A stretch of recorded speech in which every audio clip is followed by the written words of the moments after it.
We are a river city, a bold city, the First Coast, a place to create and to belong. Here, the sun shines a little brighter, and so do the people.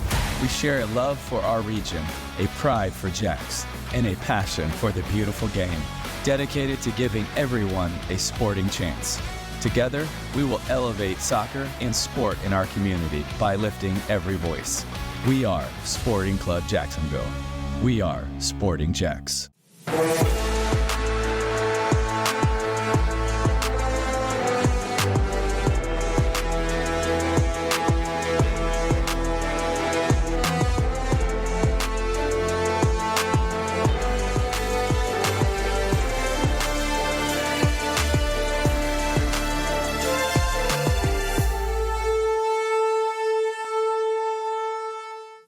Hello and welcome into the Sporting Jacks Report. I'm Cole Pepper. Coming up, thousands of youth soccer players and families were on hand at a town hall last week. Why they gathered and what they learned. Plus, two playoff teams under one coach, what they're looking forward to at Episcopal High School, and the Champions League knockout round is set. But let's start with the restart of the USL Super League, which gets back to the pitch this weekend with the two Florida teams facing off. While the rest of the league gets at least one more week to prepare for the spring portion of the season, the Tampa Bay Sun and Fort Lauderdale United meet in a game that was postponed by Hurricane Milton in October. Once the Sun and United play, every team in the league will have played 14 matches in the inaugural season.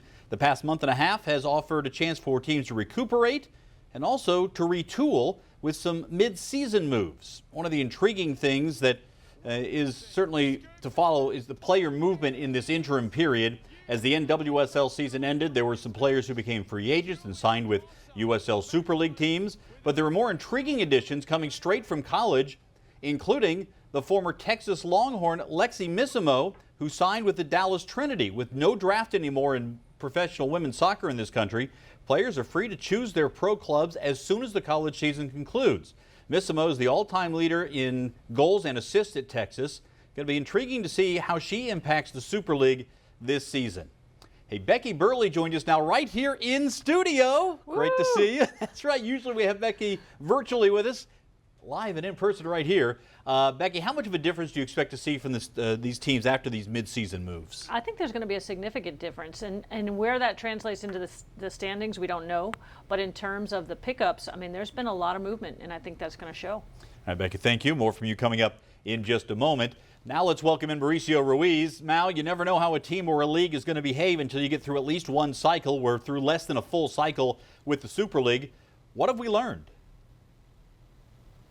Well, the quality is high. I think that's the one thing that we did learn right away, that the quality of the league is high. And this break, we're learning a lot through this break and how teams are managing their rosters. And we see some new additions, as you mentioned. But also teams are going to refresh, and they get to know each other now. So they have a little bit more information on one another. So I would expect teams like Lexington that had a really slow start, Spokane, to actually move their way up into the second part of the season, because they'll be a little more strengthened going forward.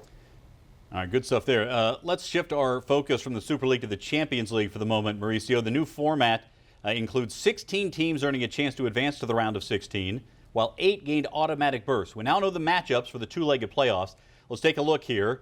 And a couple of observations first. We see one matchup involving league rivals as Brest faces PSG. The winner will see either Liverpool or Barcelona in the next round. That Monaco-Benfica winner will get the other of Liverpool or Barca. Club Brugge and Atalanta. And Sporting versus Dortmund will either see Lille or Aston Villa waiting. Then, most interesting in the first round matchups to me, Man City and Real Madrid. They're opposite Celtic and Bayern Munich, with a possibility of an all-Madrid matchup in the next round. And an all-German matchup possible as well. Then it's Juventus and PSV and Feyenoord facing Milan, where Christian Pulisic will have a chance to steal the show. We could see a Milan derby in the next round there too. Mal, what really strikes you about these matchups in the knockout playoff? Yeah, you could see a Milan derby, you could see a Madrid derby as well, potentially. You know, you don't really know who the next opponent's going to be. Obviously, Man City and Real Madrid, two juggernauts of international football in the Champions League, especially with City finally getting their crown a couple of years ago. So one of them will be knocked out early, which is to the benefit and joy of everybody else. But I got my eye on Borussia Dortmund. The Borussia Dortmund Sporting bracket and their pathway is probably the best of least resistance, if you would. I mean, everybody's good.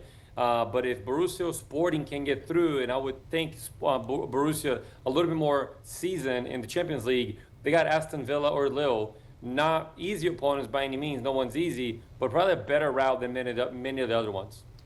All right, the first legs of these playoff rounds begin on Tuesday and Wednesday, then the second legs just a week later. The round of 16 begins on March the 4th, and the final will be played at Bayern Munich's home park. Closer to home, last week, Sporting Jacks held a town hall for players from Florida Elite and their families, and what a turnout it was. Over 2,000 parents and kids filed into the UNF Arena to hear about the future plans for the club as the two entities are combining forces. As you can imagine, the kids had a lot of questions. The parents had a few as well.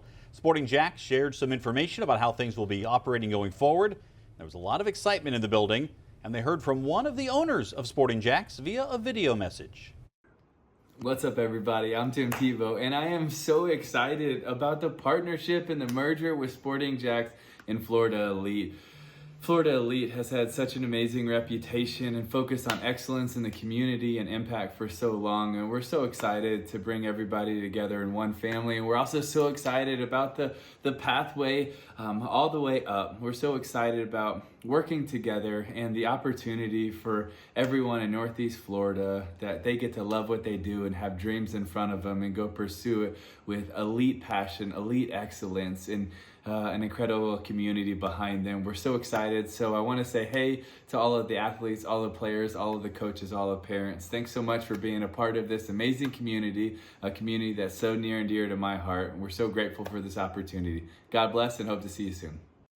Mauricio, I can tell you that in the arena there, the kids were reacting with a lot of excitement when Tim came up on the video board. A lot of the parents were as well, by the way. But great to have that opportunity and to see the excitement and the energy around those Florida Elite kids and families. Just gives you so much excitement level for what's going to happen next with Sporting Jacks. One, I think they were excited to hear something about what the next step would be, and hopefully they got some of the questions answered. I know that's not all of them answered as they would like to get as they're setting up for next season. What does it look like? How does the change come about? But hearing from Tim Tebow, not only a local hero, but a national kind of superstar in the way that he carries himself and what he stands for. So to know that there's an alignment with his character, with his brand, and with what Sporting Jacks and Sporting Jacks Soccer Academy want to make with this merger, with this evolution, and kind of create that pathway that he mentioned. It's exciting for the community in general, and certainly the kids that were sitting in that arena got to hear it, firsthand. And maybe no surprise that a lot of the questions from the kids came about the uniforms. What are the kits going to look like? Are we getting new kits? Are we getting new backpacks? They love the gear.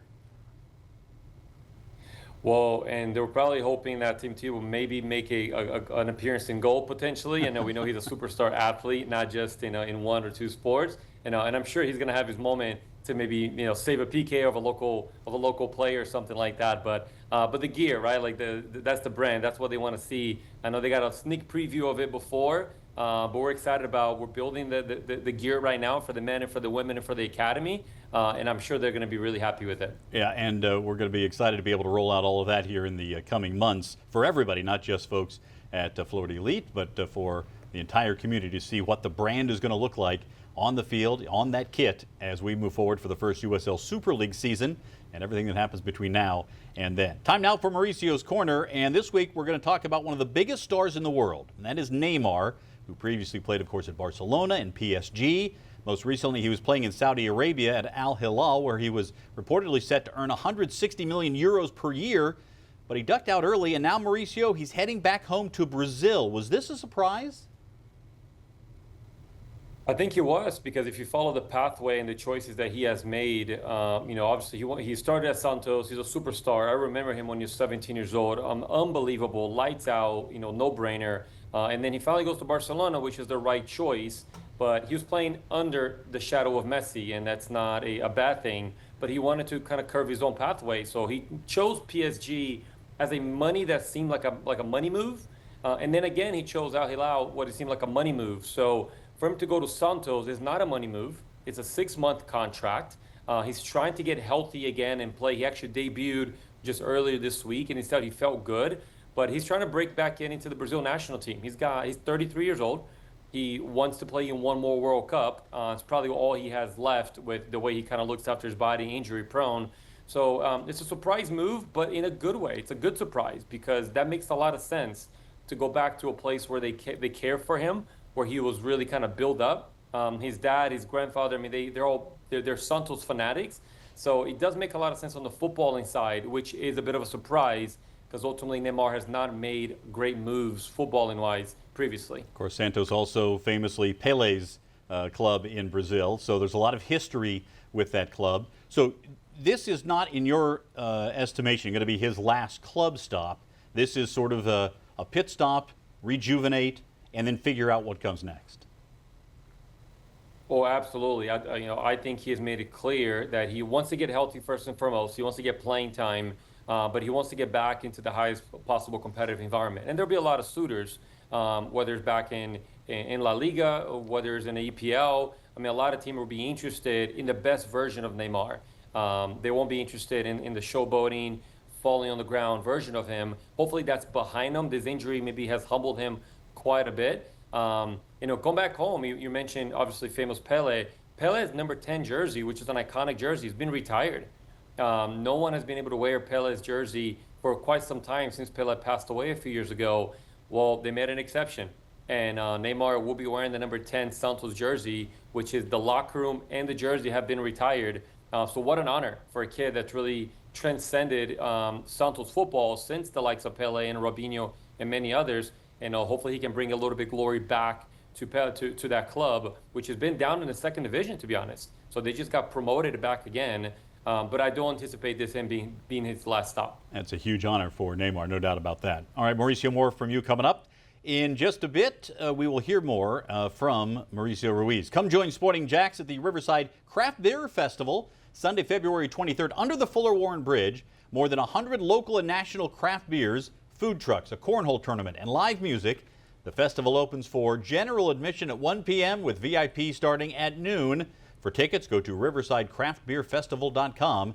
The festival benefits Community Peds Care and the Riverside Rotary Foundation and is presented by the Nevisor Foundation. Tickets are now on sale for the USL Super League Sporting Jacks first season. Here's a look at the seating map for Hodges Stadium. Tickets start at just $10 per game and go up from there. Join the movement and be a part of the first professional women's team in Jacksonville. Go to sportingjacks.com for more information.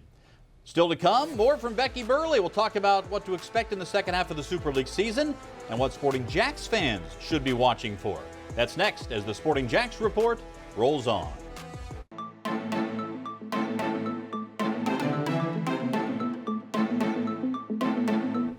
When the USL Super League kicks off the second half of the season this weekend, you can catch every game streaming on Peacock. Fort Lauderdale and Tampa Bay play the first game back from the break, and then next week, just about everybody else gets back to work.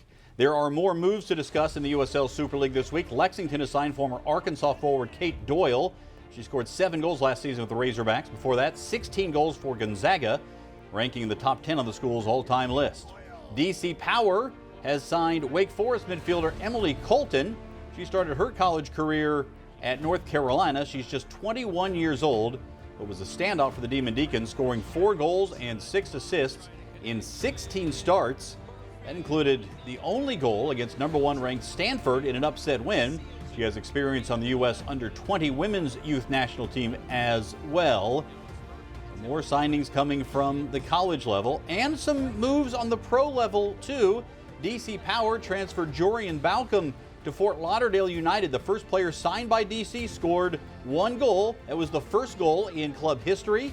Balcom has played for 3 NWSL clubs and brings experience and goal scoring to Fort Lauderdale. Here's how the standings look at the winter break. We'll get back to updating these after this weekend's match between Fort Lauderdale and Tampa. As you can see, 13 games played there.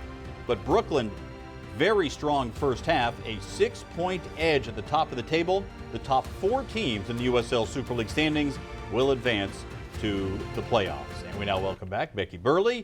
We were talking about how the USL Super League kind of continues to evolve. Let's talk about what Sporting Jacks fans should be looking forward to here in the second half of the season as we start to look forward to the inaugural year here in Jacksonville. Whew, we got a lot of work to do, and it's exciting because it's becoming real now. And I think, our next step obviously is to put our technical staff in place, start populating that roster, and then things are going to really, really get exciting. Yeah, players can't be signed until later this spring, but the club can do some things to start preparing to hit the ground running. What are some of those things to try to ensure a fast start? You just have no idea how much infrastructure goes behind a team until you're in it. And there's just so many details, from whether it's the location in the stadium to the support staff surrounding. I mean, it is an overwhelming task to do a startup, and that's what this is. But that's also the really exciting part of it, too, because you get to start it from the beginning. We should also mention the USLW team. That is a pre-professional team made up of college stars. Will be competing starting in May. Can any of what happens there carry over to the Super League team, the first team? Absolutely. The W League has been a great developmental league. And it's a great place for collegiate players, even pre-collegiate players, to hone their skills, and those translate directly into the first team. Well, we are just weeks away from the start of the She Believes Cup for the U.S. women's national team. They'll open against Colombia and Australia. Both teams ranked in the top 21 in the world, U.S. number 1. What do you expect from the United States to open up that competition? Well, I think it's going to be a really exciting tournament because, again, Emma has done a terrific job of opening up the roster and allowing way more opportunities. So I'm curious to see not only who will be on those rosters, but also the combination of how she'll play players in that space. And once again, we've talked about the short-term goal of winning right now and the long-term goal of preparing for that World Cup. A few more opportunities to prepare than the men do, but that's going to be a big part of what Emma Hayes and the U.S. women's national team has coming up this summer. If you signed up for season tickets, now is the time to take advantage. Get them now, and you'll receive a limited edition inaugural season scarf. Be a part of the first pro women's team in Jacksonville history. Go to sportingjacks.com or use that QR code on your screen for more information. Still to come, our youth soccer spotlight. As high school regional playoffs begin, one school has made it through districts with 2 teams and 1 coach. That's next as the Sporting Jacks report rolls on.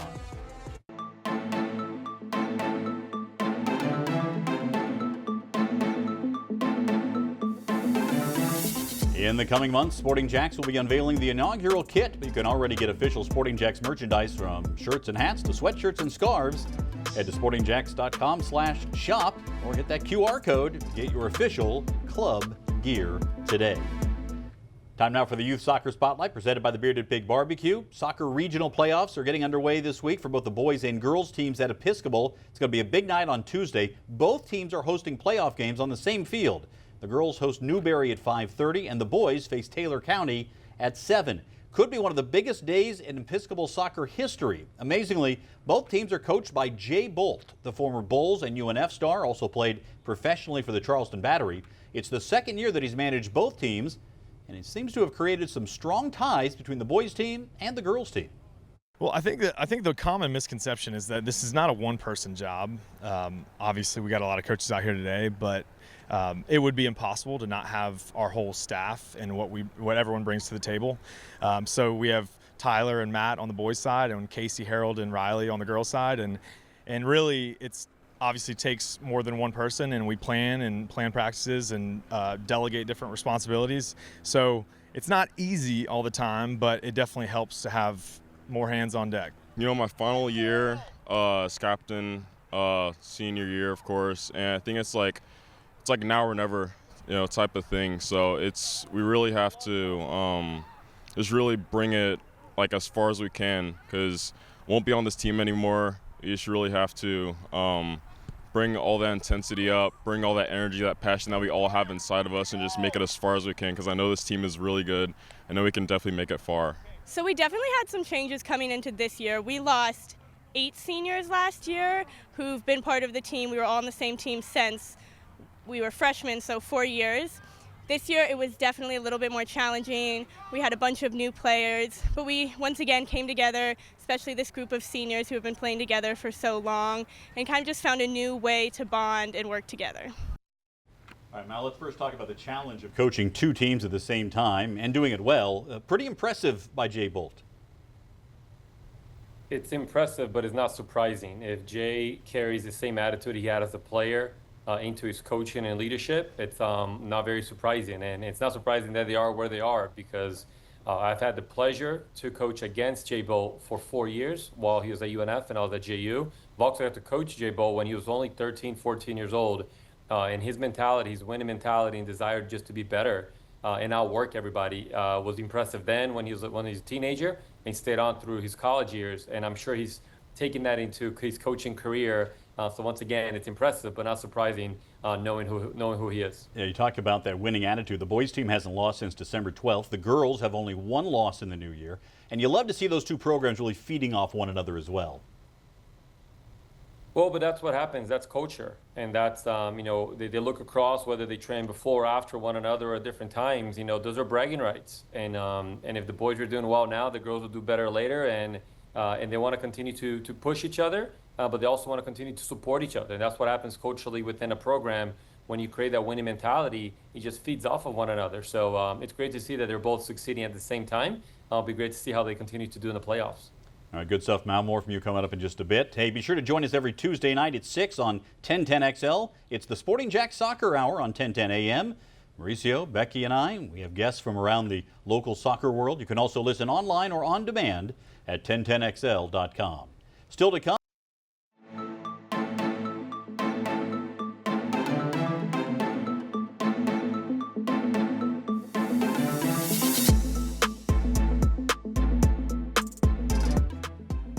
You can watch the Sporting Jacks Report every Saturday before the start of the Premier League broadcast on NBC 12. You can also find us on demand on First Coast News Plus and the Sporting Jacks YouTube channel. Premier League off this weekend of FA Cup action, but the action returns starting Wednesday with the Liverpool Derby.